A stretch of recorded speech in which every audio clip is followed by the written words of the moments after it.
Coordinator of Inter-American Affairs, presents São Paulo, the fastest growing city in the world.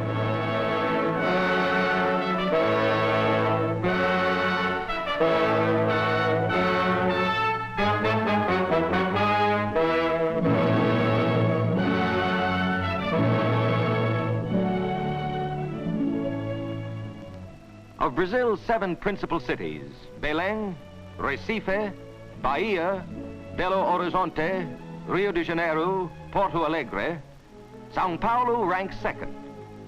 Situated about 300 miles from Brazil's largest city, world-renowned Rio de Janeiro, about 50 miles inland from Brazil's largest port, Santos, the city of São Paulo, with its 1,300,000 inhabitants, is today the leading industrial city in Latin America.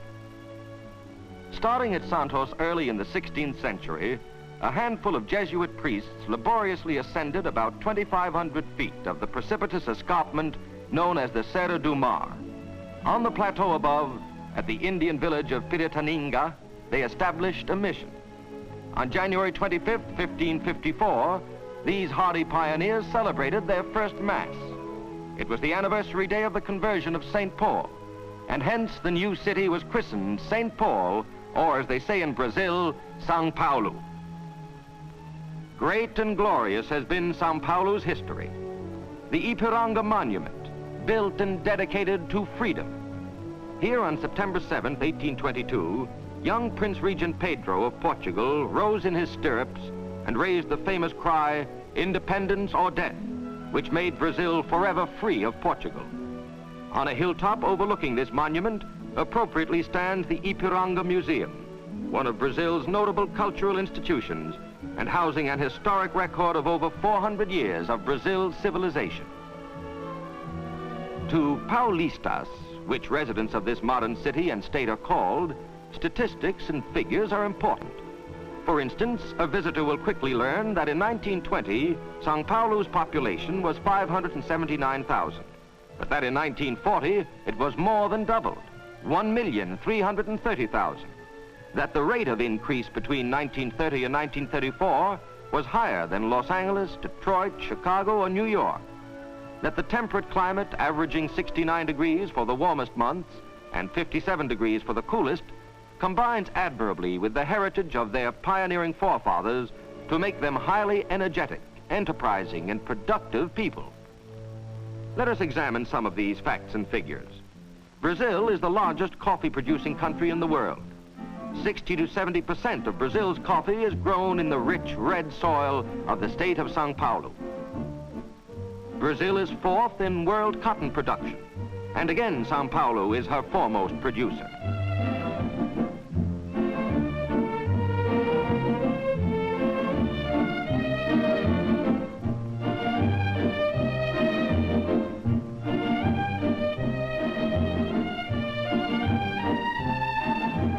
But unlike some of the larger American industrial cities, industry in São Paulo is diversified. The list is long. A modern wire and cable factory employing 2,500 people.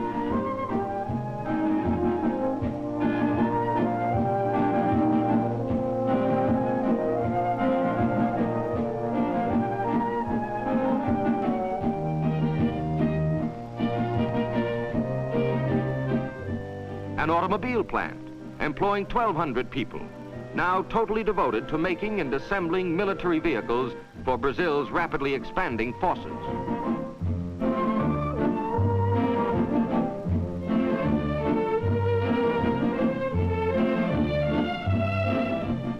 A tire factory employing 1,350 people.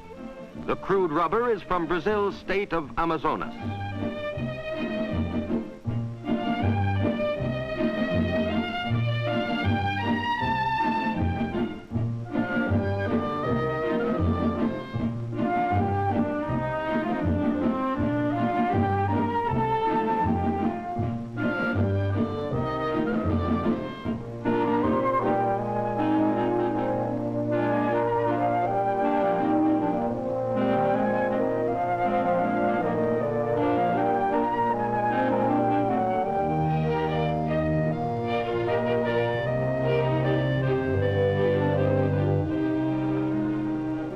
surgical supplies factory. Every square foot is designed to meet the high sanitary standards required in this type of operation.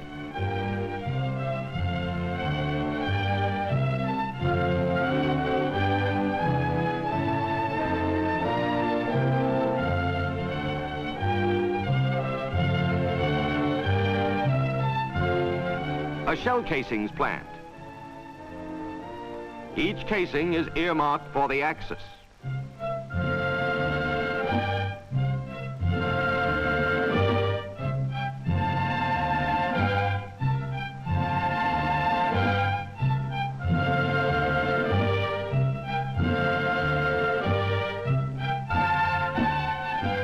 Nitroquímica of Brazil, employing 5,000 people, working round the clock, 7 days a week, producing dynamite, gun cotton, and other explosives. Rayon is an important byproduct.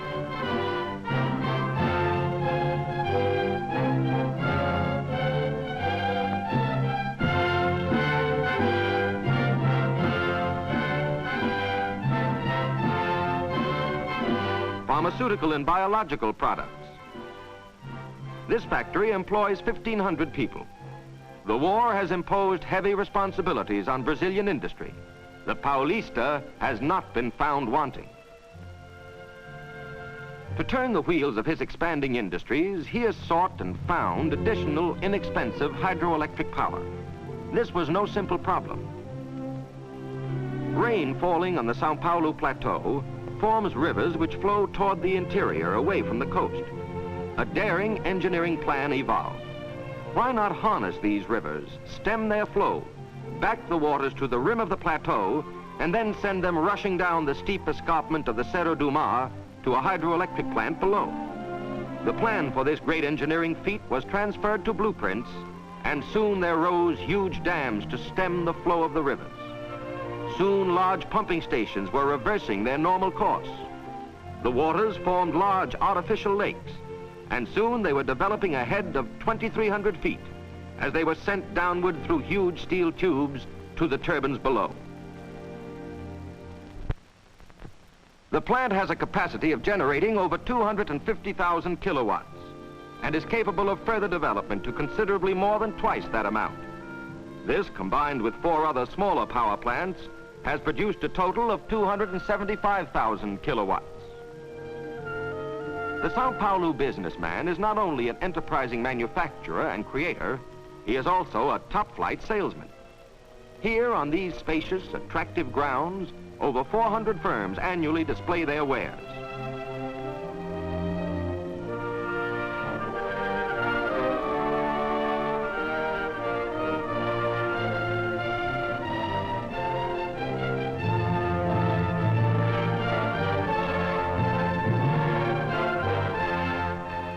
Appropriately, tribute is paid to world-renowned inventors and scientists, among whom are Edison, Santos Dumont, Pasteur, and James Watt. But proud as the Paulista is of his industrial achievements, he hasn't overlooked the other factors required in giving expression to a rich, full life. He has erected beautiful houses of worship.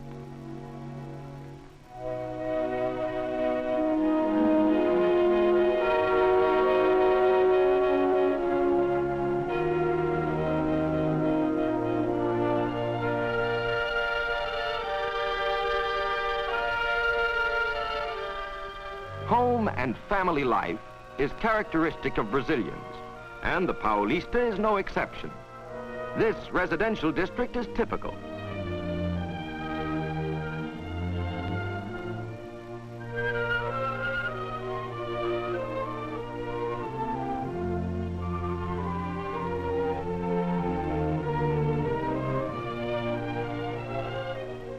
For the apartment house dweller, he has built modern and novel buildings designed for comfort and good living.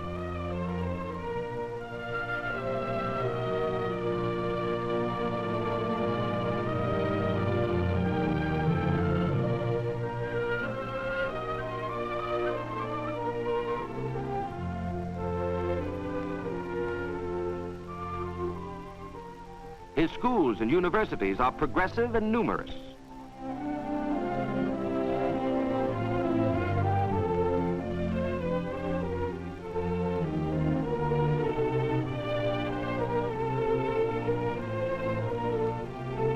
Butantan, famous the world over for its snake serums, is one of many of its institutions devoted to scientific research.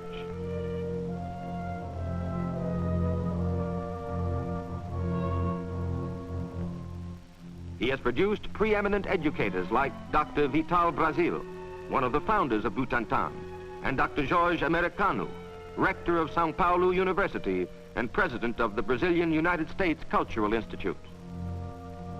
Books play an important role in the life of a Paulista.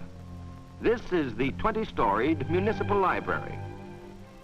One of the reading rooms, air-conditioned and properly lighted. The Paulista is an avid soccer football fan. To see his favorite game, he has built a magnificent stadium, seating 80,000 rooters.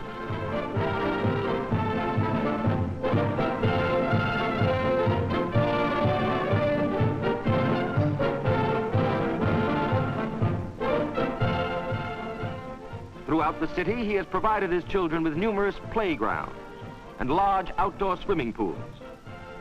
All activities are supervised by teachers and attendants.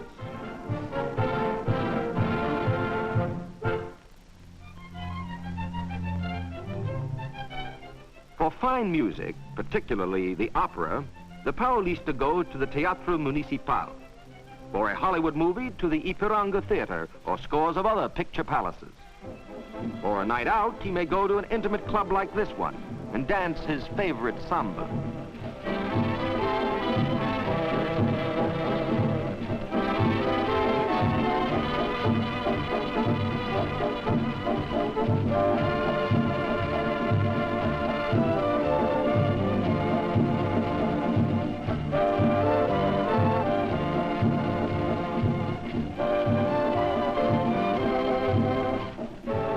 Wife or daughter, he's built large department stores like this one, or smart exclusive shops like these.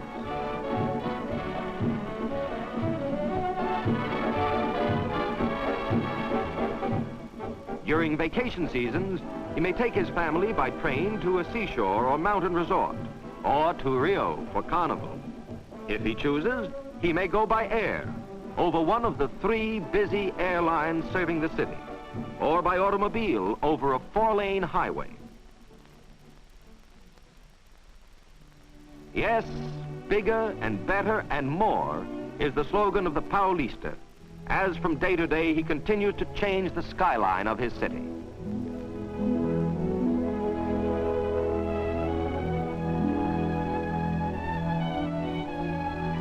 Reflecting the spirit of Ramos Azevedo, São Paulo's great architect and builder, the Paulista is building new streets, new viaducts, tunnels, avenues,